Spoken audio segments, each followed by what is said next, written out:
Hi hello welcome to my YouTube channel. ಅವಳನ್ನು ನೋಡಿ, morning ಅವಳನ್ನು ಎಬ್ಸೋದು ಎಷ್ಟು ಕಷ್ಟ ಅಂಥೇಳಿ.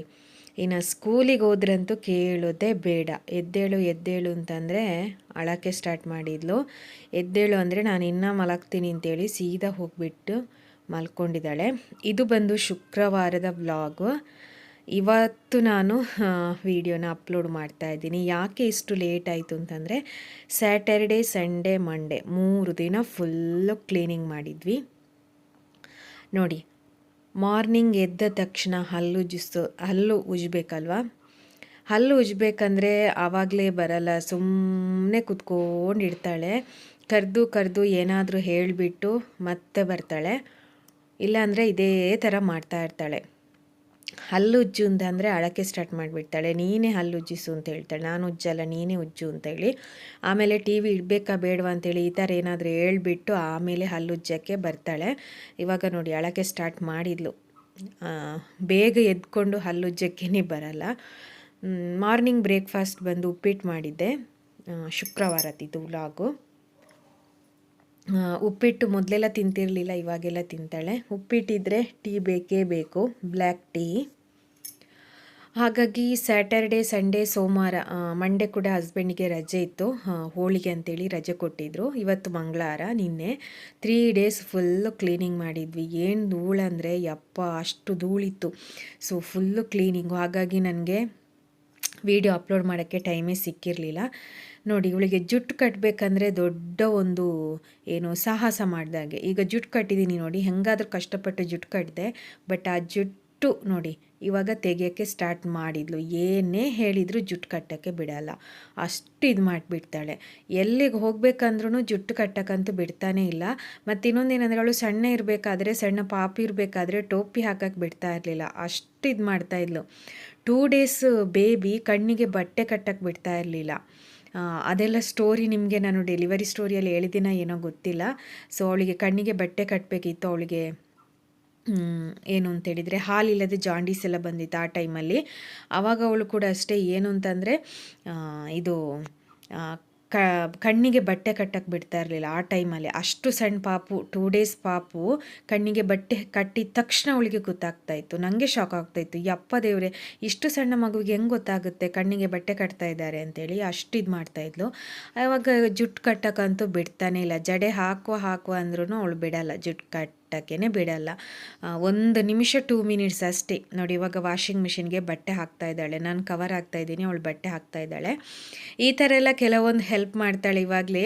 ಬಟ್ ಇನ್ನು ದೊಡ್ಡ ಆದಮೇಲೆ ಹೆಂಗೆ ಹೆಲ್ಪ್ ಮಾಡ್ತಾಳೋ ಗೊತ್ತಿಲ್ಲ. ಬಟ್ ಇವಾಗಂತೂ ನಾನು ಸುಮ್ಮನೆ ಇರ್ತೀನಿ. ಅಂದರೆ ಈಗ ಮಕ್ಕಳಿಗೆ ಈ ಥರ ಸಣ್ಣ ಮಕ್ಕಳು ಅವರು ಏನೋ ಒಂದು ಇಷ್ಟಪಟ್ಕೊಂಡು ಮಾಡ್ತಾರೆ, ನಾನು ಮಾಡ್ತೇನೆ ಅಂತ. ಸೊ ಓಕೆ ಅಂತ ಹೇಳ್ಬಿಟ್ಟು ಸುಮ್ಮನೆ ಆಗಿರ್ತೀನಿ, ಏನು ಇದು ಮಾಡಲ್ಲ.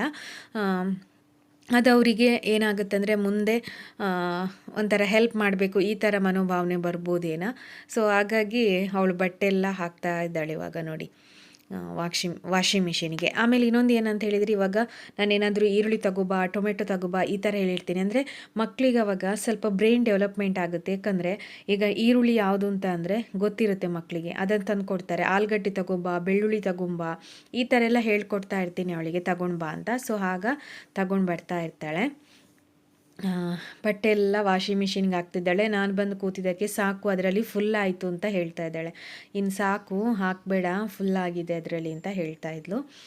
ಸೊ ಈ ಥರ ಮಕ್ಕಳಿಗೆ ಏನು ಮಾಡಬೇಕಂದ್ರೆ, ಈ ಥರ ಇದು ಮಾಡಿದಾಗ ಅವರಿಗೂ ಕೂಡ ಒಂಥರ ಖುಷಿ ಆಗುತ್ತೆ. ಯಾಕಂದರೆ ಇವಾಗ ಹಳ್ಳಿಗಳಲ್ಲಿ ಅಥವಾ ಮನೇಲಿ ಜಾಸ್ತಿ ಜನ ಇದ್ದರೆ ಮಕ್ಕಳಿಗೆ ಟೈಮ್ ಪಾಸ್ ಆಗೋದು ಗೊತ್ತಿರಲ್ಲ. ಸೊ ಈ ಥರ ನಮ್ಮ ಥರ ಏನು ಅಂತಂದರೆ, ಸಿಂಗಲ್ ಆಗಿರೋರಿಗೆ ಸ್ವಲ್ಪ ಮಕ್ಕಳಿಗೂ ಕೂಡ ಏನಂದರೆ ಮನೆ ಒಳಗಡೆ ಇದೇ ಥರ ಆಗ್ತಾ ಇರುತ್ತೆ. ಬಟ್ ಇವಳಿಗೆ ಆ ಥರ ಆಗಲ್ಲ. ಯಾಕಂದರೆ ಅವಳು ಮನೆ ಒಳಗಡೆನೂ ಓಡಾಡ್ತಾ ಇರ್ತಾಳೆ, ಹೊರಗಡೆನೂ ಮೇಲ್ಗಡೆ ಹೋಗ್ತಾ ಇರ್ತಾಳೆ. ಮತ್ತು ಔಟ್ಸೈಡ್ ಅಂತೂ ಕೇಳೋದೇ ಬೇಡ, ಡೈಲಿ ಆದರೂ ಹೋಗ್ತಾ ಇರ್ತೀವಿ. ವಾರದಲ್ಲಿ 2-3 ಸಲ ಆದರೂ ಹೊರಗಡೆ ಹೋಗ್ತಾನೇ ಇರ್ತೀವಿ ಬೈಕಲ್ಲಿ. ಮತ್ತು ಸಂಡೇ ಬಂದರೆ ಎಲ್ಲಾದರೂ ತಿರುಗಾಡೋಕ್ಕೂ ಹೋಗ್ತಾ ಇರ್ತೀವಿ. ಸೊ ನೋಡಿ, ನನ್ನಲ್ಲಿ ಕೂರಿಸ್ಬಿಟ್ಟು ನೋಡಿ ಈ ಥರ ಚಾರ್ಟ್ ಎಲ್ಲ ಆಗ ಅವಳು ಏನು ಅಂತ ಹೇಳಿದ್ರೆ ಹೇಳ್ಕೊಡ್ತಾ ಇರ್ತೀನಿ ನಾನು. ಈ ಥರ ಚಾರ್ಟ್ ಎಲ್ಲ ಹಾಕಿಬಿಟ್ಟು, ಇದೆಲ್ಲ ಇಂಗ್ಲೀಷಲ್ಲಿ ಇರುತ್ತೆ ನೋಡಿ ಈ ಥರ ಎಲ್ಲ. ಮುಖ ಯಾವುದು, ಮೂಗು ಯಾವುದು, ಈ ಥರ ಎಲ್ಲ ಇದೆಲ್ಲ ಹೇಳ್ಕೊಟ್ಟು ಇವಾಗ ಎಲ್ಲ ಹೇಳ್ತಾ ಇರ್ತಾಳೆ. ಮೂಗು ಯಾವುದು, ತಲೆ ಯಾವುದು, ಕಣ್ಣು ಯಾವುದು, ಈ ಥರ ಎಲ್ಲ ಇದು ಯಾವುದು ಅಂತೇಳಿ. ಸೊ ಈ ಥರ ಇಂಗ್ಲೀಷಲ್ಲಿ ಹೇಳಿಕೊಡ್ತಾ ಇರಬೇಕು. ಆಗ ಮಕ್ಕಳಿಗೆ ಸ್ವಲ್ಪ ಇಂಪ್ರೂವ್ಮೆಂಟ್ ಆಗುತ್ತೆ. ಈ ಪ್ರಿ ಕೆ ಜಿಗೆಲ್ಲ ಹಾಕೋದಕ್ಕಿಂತ ಮನೆಯಲ್ಲೇ ಮಕ್ಕಳನ್ನು ನಾವು ಇದು ಮಾಡಿದರೆ ಸ್ವಲ್ಪ ಅಮೌಂಟು ಉಳಿಯುತ್ತೆ. ಯಾಕಂದರೆ ಪ್ರಿ ಕೆ ಜಿಗೆ 80,000ಕ್ಕಿಂತ ಮೇಲಿರುತ್ತೆ. ಇಷ್ಟು ಸಣ್ಣ ಪಾಪುಗೆ 80,000ಕ್ಕಿಂತ ಮೇಲೆ ಏನಲ್ವ, ಇಷ್ಟು ಸಣ್ಣ ಪಾಪುಗೆ ಏನು ಹೇಳ್ಕೊಡ್ತಾರೆ ಅಂತೇಳಿ 80,000 ಕೊಡೋದಲ್ವ ಫೀಸು. ಅದರಲ್ಲಿ ಇನ್ನು ವ್ಯಾನ್ ಫೀಸು ಅಂತ ಬಂದರೆ ಅದು 1 ಲಕ್ಷದ ಮೇಲೆ ಇರುತ್ತೆ. ಇಷ್ಟು 1 ಲಕ್ಷ ಅಲ್ಲ, 2 ಲ್ಯಾಕ್ಸ್ 3 ಲ್ಯಾಕ್ಸ್ ಈ ಥರನೂ ಇರುತ್ತೆ ಆಯಿತಾ ಪ್ರಿ ಕೆ ಜಿಗೆ ಸಿಟಿಗಳಲ್ಲಿ. ಸೊ ಇವಾಗ ಎಜುಕೇಷನ್ ಅನ್ನುವಂಥದ್ದು ಏನಾಗ್ಬಿಟ್ಟಿದೆ ಅಂದರೆ ದುಡ್ಡು ಕೊಟ್ಟರೆ ಮಾತ್ರ ಎಜುಕೇಷನ್, ಓಕೆನಾ, ಆ ಥರ ಆಗಿಬಿಟ್ಟಿದೆ. ಬಟ್ ಈ ಗೌರ್ಮೆಂಟ್ ಸ್ಕೂಲ್ಗಳನ್ನು ಇನ್ನೂ ಇಂಪ್ರೂವ್ ಮಾಡ್ತಾನೇ ಇಲ್ಲ.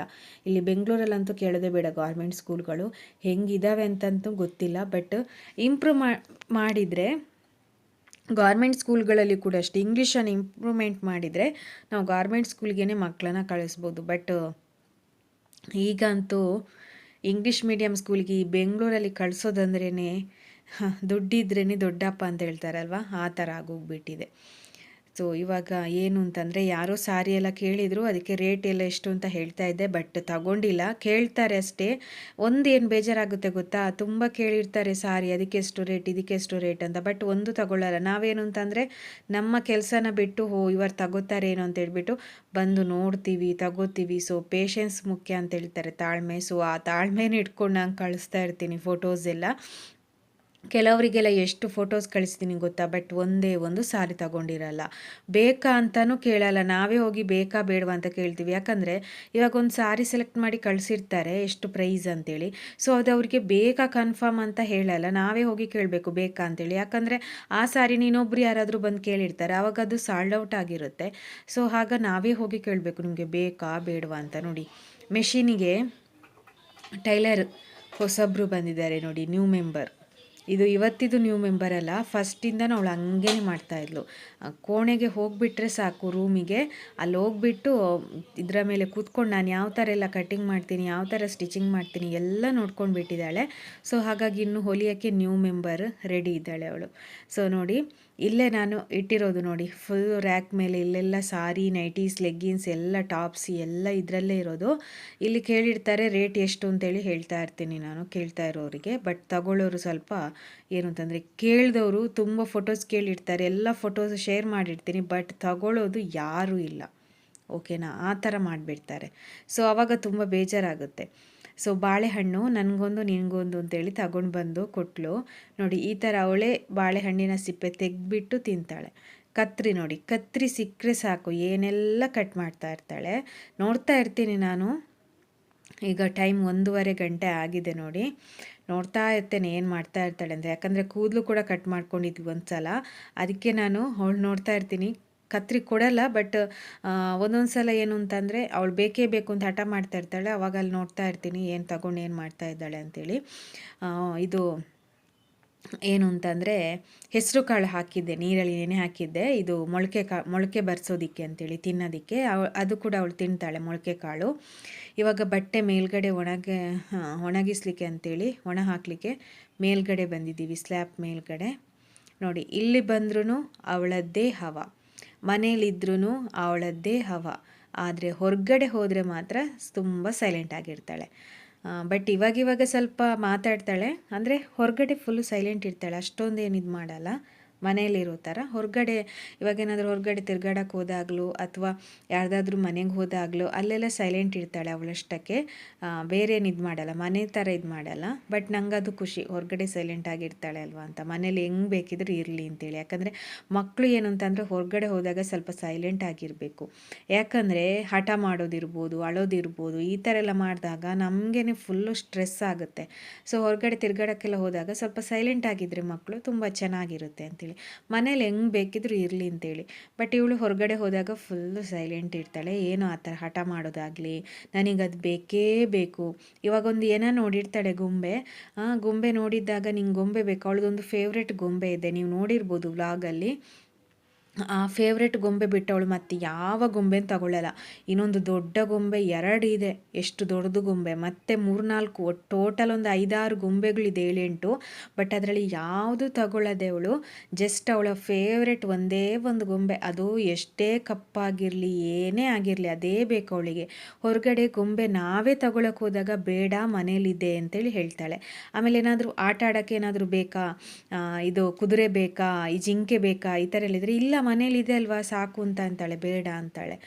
ಏನಾದರೂ ಅವಳಿಗೆ ಈ ಥರ ತಿನ್ನೋದೇನಾದರೂ ಇದ್ದರೆ ಬೇಕು ಅಂತ ಅಂತಾಳೆ. ಅಂದರೆ ಹಾಗಂತೇಳಿ ಬೇಕಂತಲೇ ಹಠ ಮಾಡಲ್ಲ. ಬಟ್ ಐಸ್ ಕ್ರೀಮ್ ಎಲ್ಲ ಬೇಕು ಅಂತೇಳಿ ಇದು ಮಾಡ್ತಾಳೆ.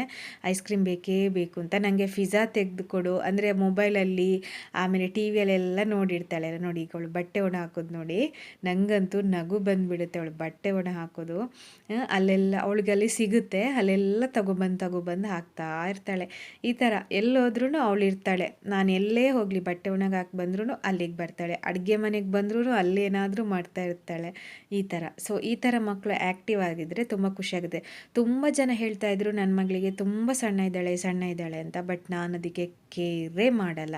ಯಾಕಂದರೆ ಅವಳಿಗೆ ತಿನ್ನಿಸೋದೆಲ್ಲ ತಿನ್ನಿಸ್ತೀನಿ ನಾನು. ಒಳ್ಳೆ ಇವಾಗ ಡ್ರೈ ಫ್ರೂಟ್ಸ್ ಇರ್ಬೋದು, ಏನೆಲ್ಲ ಬೇಕು ಅದೆಲ್ಲ ತಿನ್ನಿಸ್ತೀನಿ. ಸೊ ಹಾಗಾಗಿ ನಾನು ಅದಕ್ಕೆ ಏನು ಕೇರೇ ಮಾಡಲ್ಲ. ಅವಳು ಸಣ್ಣ ಇದ್ದಾಳೆ ಅಂತ ಅಂದಾಗ ನನಗೆ ಒಟ್ಟಿನಲ್ಲಿ ಅವಳು ಆ್ಯಕ್ಟಿವ್ ಆಗಿರಬೇಕು. ಇನ್ನೊಂದು ಏನಂತಂದರೆ ಹುಷಾರಾಗಿರ್ಬೇಕಷ್ಟೇ. ಈಗ ಕೆಲವೊಂದು ಮಕ್ಕಳಿಗೆ ಏನಂತಂದರೆ ವೀಕ್ ಒಂದೊಂದು ಸಲ ಅವಳಿಗೆ ಜ್ವರ ಅದು ಇದೆಲ್ಲ ಬರುತ್ತೆ. ಸೊ ಹಾಗಾಗಿ ಮಕ್ಕಳು ಸಣ್ಣ ಇದ್ರೂ ಪರವಾಗಿಲ್ಲ, ಅವರು ಆ್ಯಕ್ಟಿವ್ ಆಗಿ ಹುಷಾರಾಗಿದ್ದರೆ ಸಾಕು, ಅದೇ ನಮಗೆ ಬೇಕಾಗಿದ್ದಿದ್ದು, ಬೇರೆ ಏನಲ್ಲ. ತುಂಬ ಜನ ಹೇಳ್ತಾರೆ ಸಣ್ಣ ಇದ್ದಾಳೆ ಅಂತ. ಬಟ್ ನಾನು ಅದಕ್ಕೆ ಏನು ಕೇರೆ ಮಾಡಲ್ಲ. ಸೊ ಇಲ್ಲಿ ಸೆಗಣಿ ನಾನು ತಂದಿದ್ದೆ. ಸೆಗಣಿ ಅದು ತಂದು 1 ಮಂತ್ ಜಾಸ್ತಿ ಆಗಿದೆ. ಅದು ಸ್ವಲ್ಪ ಒಣಗಿದೆ, ನೀರು ಹಾಕಿದರೆ ಸರಿ ಆಗುತ್ತೆ. ಅವಳಿಗೆ ಸೆಗಣಿ ಅಂದರೆ ಆಗಲ್ಲ, ಅಂದರೆ ಅವಳು ಮುಟ್ಟಲ್ಲ ಸೆಗಣಿ, ಸ್ಮೆಲ್ ಬರುತ್ತೆ ಹಂಗೆ ಹಿಂಗೆ ಅಂತೆಲ್ಲ ಹೇಳ್ತಾ ಇರ್ತಾಳೆ. ಹಾಗಾಗಿ ಸೊ ಮಧ್ಯಾಹ್ನ ಮತ್ತೆ ಬಟ್ಟೆ ಎಲ್ಲ ಒಣ ಹಾಕಿ ಬಂದ ನಂತರ ಇವಾಗ ಊಟಕ್ಕೆ ರೆಡಿ ಮಾಡ್ತಾ ಇದ್ದೇನೆ. ಮೂಲಂಗಿ ಸಾರು ಮಾಡಿದ್ದೆ. ಸೊ ಮೂಲಂಗಿ ಸಾರಲ್ಲಿ ಊಟ ಮಾಡೋದಷ್ಟೇ.